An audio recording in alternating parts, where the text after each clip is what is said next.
It is my pleasure to welcome our collaborator and good friend, the Executive Director of Design Core and co-founder of the SEED Network, Mr. Brian Bell. Thank you, Dean Mazzarini, and thank you, Lisa. Lisa, it's always such a pleasure to work with you. You work so hard, and I've been the beneficiary of collaborating with you for many years. So welcome to Structures for Inclusion 2022. Today, I'd like to share with you some observations about the trajectory of public interest design over the last 20 years, and really focus on the progress I've seen recently with 5 observations. And after I share these, I'd love to hear from you all how you see that we're making progress in public interest design. So in 2000, when we held the first Structures for Inclusion, which was really the beginning of research for me in this field, this was our sort of condition, as I observed it, that the interests of the public and the interests of the architecture had very little in common. So we are making progress, I believe, and I think there's some ways we can document and provide evidence for that. So where are we now?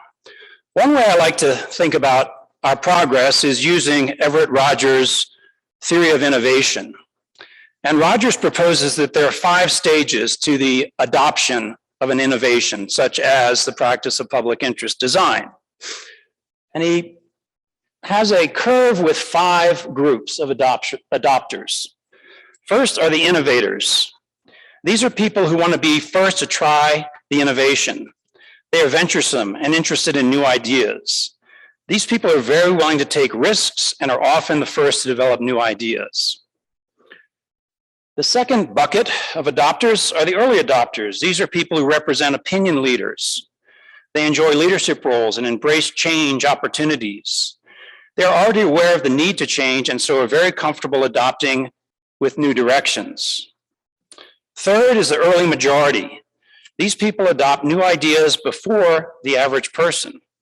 They like to see the evidence that the innovation works before they are willing to adopt it. Fourth is the late majority. This group will adopt an innovation after it has been tried by the majority. And last are laggards. These people are bound by tradition and very conservative. They are very skeptical of change and a hard-set group to bring on board. One way I understand this curve is looking at LEED and the way LEED was adopted. On the far left, we have innovators such as Pliny Fisk and Gail Vittori, who wrote the Austrian Green Building Code that became LEED.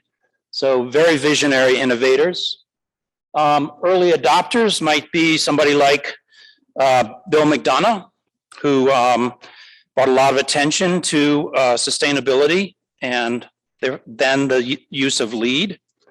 The third group could be seen as LEED accredited professionals, expanding the use to the majority.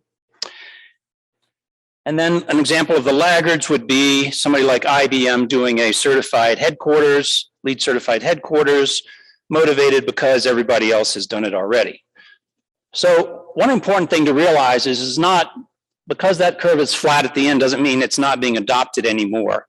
It just means there's no more growth. So what is the area under the curve is what we're interested in, because the area under the curve is the amount of practitioners of an innovation. So it's hard to figure out where we are on the curves as much as I'd like to. I feel pretty confident that we're at this steep part of the curve, but it's hard to tell how far up the curve goes. And sometimes I feel like my day job is to keep that curve going up and more adopters coming on board. One recent indicator to me was we got a call from some technology writers who were hired by the large firm networks of the AIA to write a toolkit that large firms could use, and they wanted to incorporate the SEED methodology, which is we consider best practices for public interest design. So that's, you know, if you think about this curve and you think about where large firms of the AIA would be, it's probably somewhere in the majority. But those firms have thousands of people, so that could be a really big step forward. So here's our goal, right? Our goal is that the interests of architecture and landscape architecture and all the design disciplines overlap perfectly with the interests of the public. Now, let's just think about that. If you think how big the public is, think about what an incredible expansion that is for the design fields. It's almost unimaginable, but we're here today to think about the unimaginable, to imagine the unimaginable. To achieve this idea is incredibly aspirational. And what I'd like to say, observation number one, is that public interest design is an aspirational practice. Recently, architects have been shy to be aspirational due to the failure of past projected utopias. But unlike modernism's utopias, the public interest designs are based on engaged practices, not visionary formal proposals, but idealistic goals for the role of design. The main difference, ideals formed with others, not just top-down designers, ideas created in isolation. These public interest design approaches are able to become localized, contextual, respectful, and responsive. So what evidence do we have of the aspirations of public interest design? One place I find them is the increasing practice of architecture and design through nonprofits.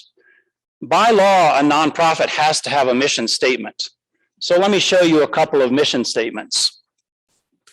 Hester Street Collaborative is an amazing organization based in Chinatown.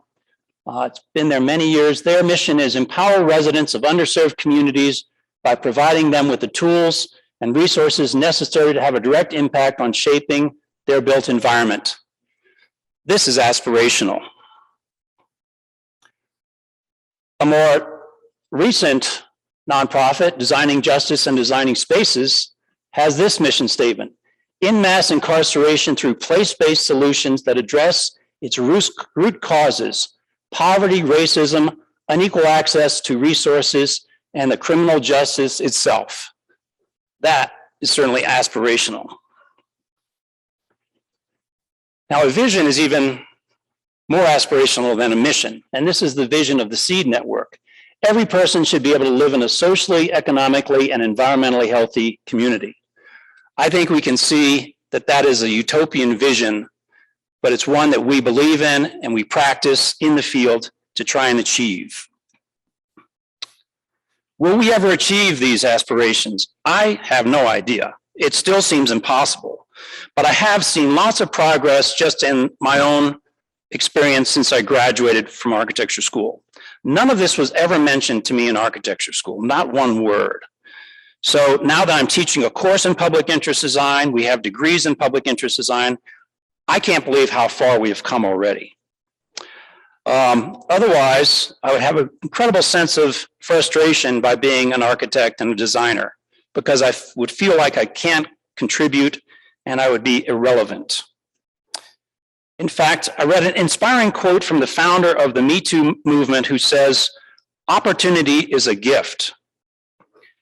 Opportunity is a gift, and we have that gift. This is an incredible opportunity. So on the one hand, the goal may be overwhelming. On the other hand, we have to recognize it as an exciting opportunity. Another inspiring quote that gives me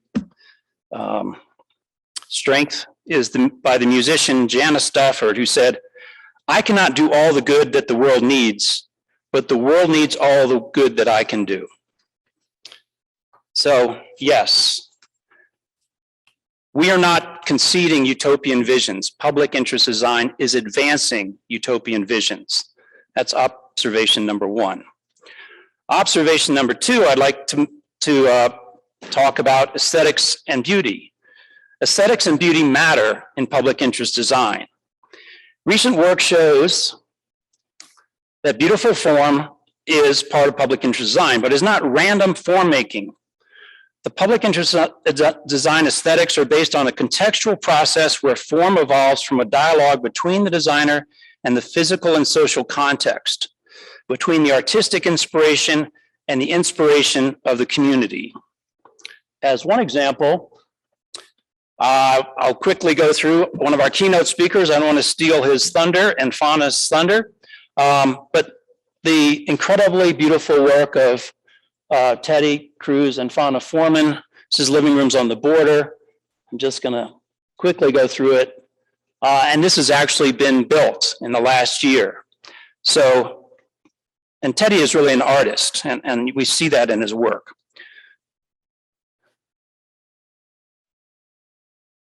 This is a project in Durham.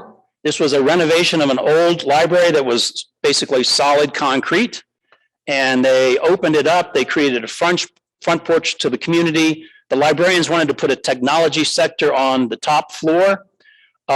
They said, let's wrap the technology through the building as this ramp. So it actually starts outside, comes in the building, and you see it wrapping up, and it ends in a outdoor garden on the roof. But beautiful form, but based on the community and how to bring the community into the library, a new type of library. This is the project by Mass Design, the Jescio Cholera Treatment Center. Beautiful form, but form that was based on the needs of cholera, where you need ventilation, but you need privacy. So they used computer modeling, but then they worked with the local craftsmen to work with molds to shape that form and provide jobs to the really skilled craftsmen of Haiti. So, public interest design is not conceding aesthetics and beauty. We are advancing contextually based aesthetics and beauty.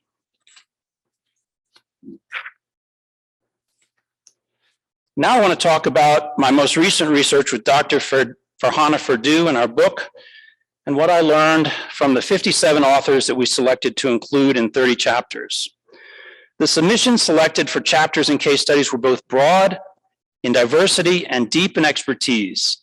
In other words, they were essentially professional specializations, and they showed me that public interest design is developing professional specializations. This should not be surprising or unexpected because the complexity of the world's challenges are complex, so our responses should appropriately also be complex. When Farhana and I considered the range,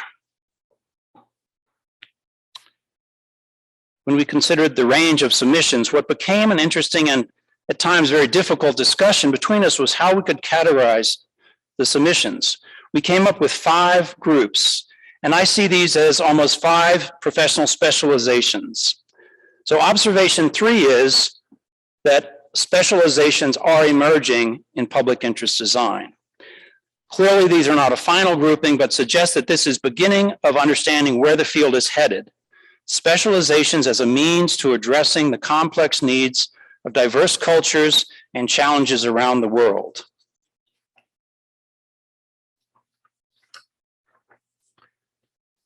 So the first category is politics and culture. And that includes the work of Teddy and Fauna that we're going to see later today. I'll just read a quick excerpt from their work, give you an example of what I mean, or what they mean, excuse me. So in Critical Proximities, Notes on the Redistribution of Knowledge Across Walls, they state, giving teeth to human rights is more than declaring them in a document or establishing mechanisms of enforcement from above. Human rights need local comprehension, articulation, and bottom-up collective mechanisms of implementation. In our work, we've been committed to a more grounded practice of human rights and a transformative approach to human rights pedagogy where rights gain meaning for right bearers in context. In other words, we have been interested in facilitating the interface between human rights as a universal ideal and the bottom-up practices that enact rights as living commitments. So there you see the specialization happening with the approach to public interest design that we know and love, bottom-up, working with communities, but also understanding this universal ideals of civil rights, human rights. The next category that we shaped the submissions into was scholarship and theory. Some in academia may feel that public interest design is all field-based, neither about scholarship or theory. But one of the most interesting eye-opening chapters for me was Engaged Practices, Learning from Improvisation by Ruth Morrow and Timothy Waddell. I quote, "In this chapter, we explore the potential of improvisational theory to support the development of socially engaged forms of spatial practice, such as public interest design. We draw on our own practical experience with improvised music and spatial practice located in the post-conflict context of Northern Ireland. Our spatial practices have developed to be socio-political, collaborative, contextual, and lightweight. We often think of musical practice in simple linear terms. A piece is written by the composer, handed to the musician, rehearsed in private, and finally performed before an audience. A clear hierarchy of authorship exists as the composer defines how musicians interact. If the performers simply play a predetermined composition, their authorship is restricted and their role reduced to technical reproduction. By contrast, in improvisations, the performer becomes a collaborative participant in an open work where authorship is distributed among composer and improviser. To improvise is to acknowledge the agency of each participant during performance. This improvisational outcome is an expression of place through participation, the result of collaborative emergence." The amazing points made here is that public interest design is not a bad version of traditional architecture. It is different with different strengths. It's site-specific, it's contextual, it's relational, it's responsive, just as improvisational jazz differs than classical music. In fact, Ruth was kind of apologetic in her first draft of the essay that she wasn't doing traditional architecture. To me, that's like Miles Davis apologizing for not playing classical music. Another interesting aspect of this essay was that this is a case study, not speculative theory, because she has spent years actually designing and building in the streets in Northern Ireland, working on these projects. So it is street tested and verified in a very challenging community situation. So let me state clearly, we do not concede scholarship and theory in public interest design. We are advancing them. Oops, I'm sorry, that's her slide.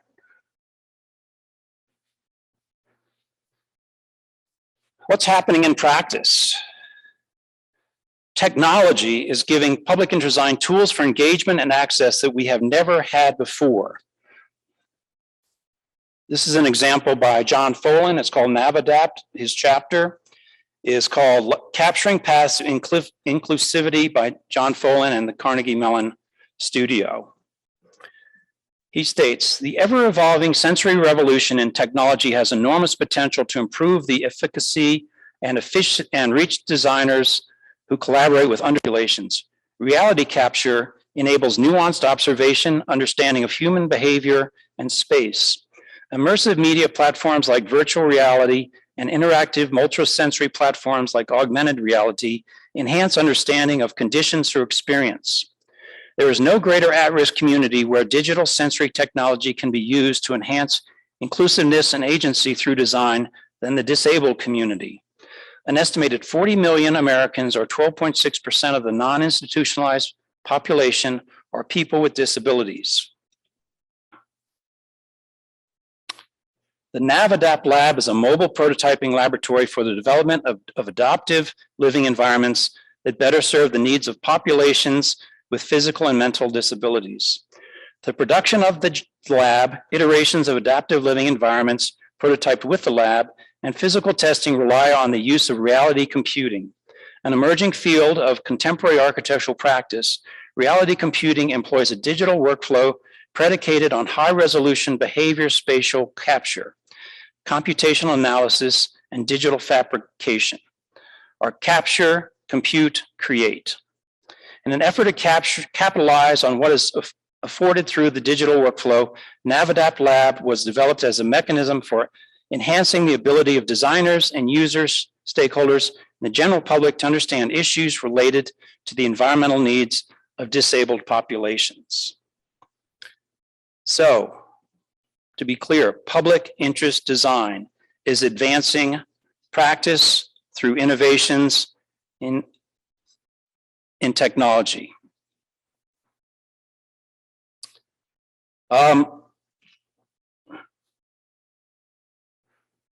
Another category of chapters is pedagogy. So pedagogy is, public interest design is really demonstrating great innovations in teaching, and I'd like to give one example here called the empathetic designer, emotional intelligence in the design studio. This chapter is written by Ed Orlowski, who teaches at Lawrence Tech, and I'll read a short excerpt about his work. In A Whole New Mind, Daniel Pink posits that future opportunities will be presented not to those who master typical left-brain skills of logic and technical aptitude, but rather to those who engage principles that are high concepts and high touch. This means that future professionals will need to move outside of traditional definitions of their practices, exploring avenues that put them in direct contact with potential clients. As a result, according to Pink, the training of future professionals will need to include, quote, the ability to empathize with others, to understand the subtleties of human interaction, and the capacity to stretch beyond the quotidian in pursuit of purpose and meaning.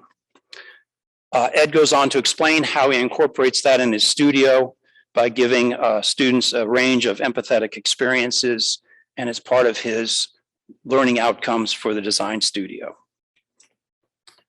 So that's an example of innovation in teaching through public interest design. So the last specialization we came up with, I'm sorry, this is Ed's slide demonstrating a path that students go on to experience lives of others not like their own. So the last category is public health. We can see where this is heading by looking at precedents, types of public health specializations. So note the great diversity that it happens in public health.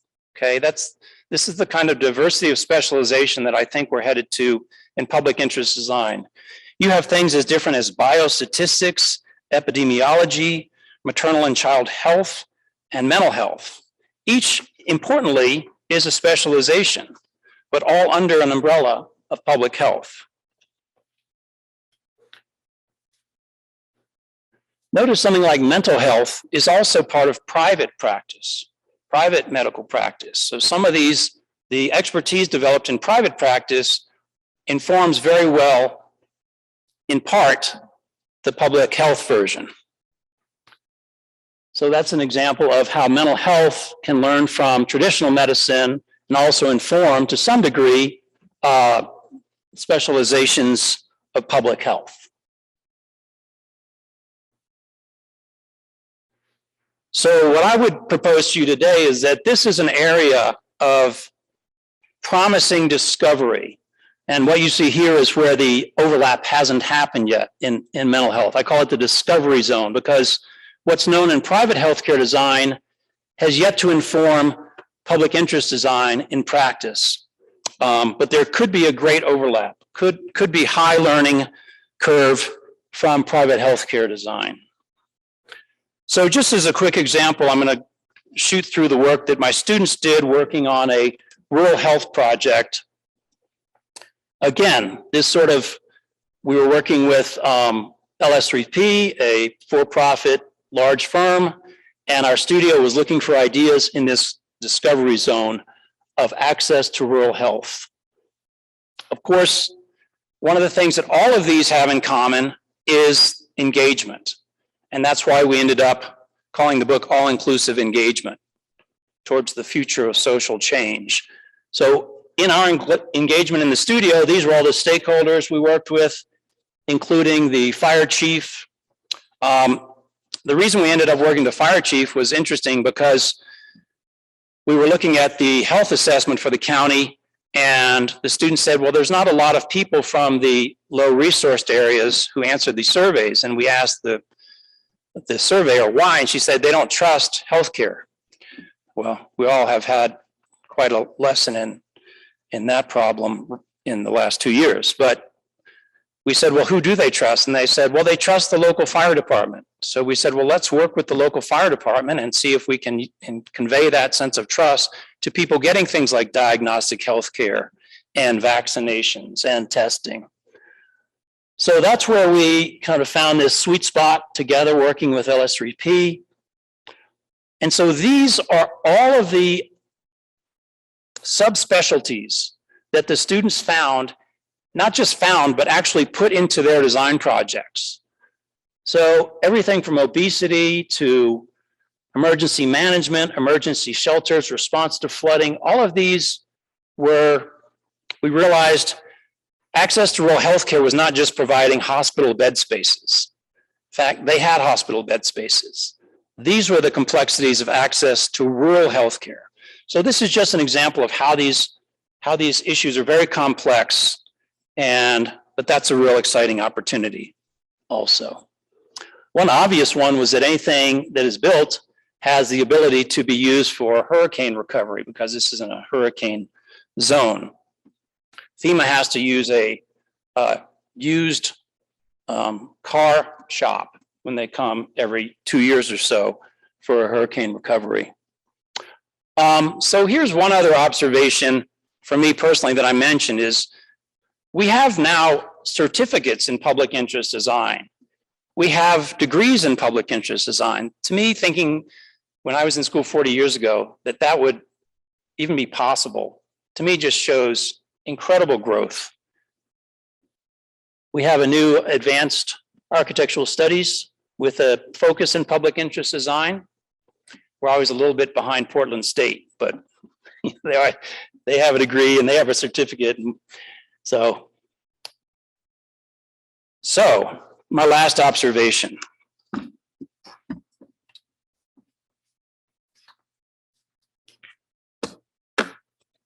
And this brings us to an observation about collective action. So I'd like to present how collective action is a growing part of public interest design, uniting people in common good through design projects around the globe. So this is observation number 4. What do these overlaps of the Venn diagram mean? Why do they matter? Because they represent an alternative type of power to current power structures that has long determined and shaped our built environment. As collective action, these overlaps create collaboration and focus the energy of many. And that is social capital as an alternative to traditional power structures. Like the Me Too movement and Black Lives Matters, these empowerments not only grow outside of traditional systems, but they also challenge traditional systems. These were grassroots collective action that challenged the orthodox systems of the status quo. These are inspiring examples for all of us of a future of social change. So one of the reasons we're here all together today is this collaboration that Lisa mentioned of 5 networks. And starting to share ideas and observations of our own from our different members and different members' projects around the globe. And of course, the incredible exhibition that we get to see tonight, curated by Lisa Abendroth, with wonderful examples and documentation from models to videos, photographs of exemplary projects. And today we'll be introducing to you a new platform that was sponsored by the Curry Stone Foundation, really another way of using digital and social media for us to collaborate more effectively with more people around the globe.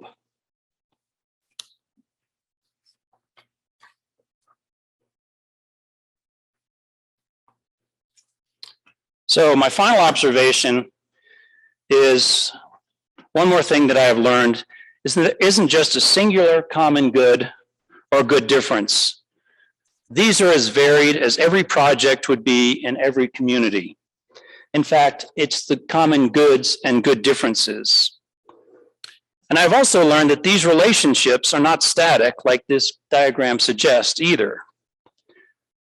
They are ever-changing three-dimensional Venn diagrams, four-dimensional Venn diagrams that change over time. Some areas seem to form clear confluence, which we would see as the center of a Venn diagram, as a brighter area. But for true discoveries and progress, we should also consider the edges of the nebula, which represent new collaborations and collective actions. Discoveries are to be made there that are just taking shape and we can't even imagine now.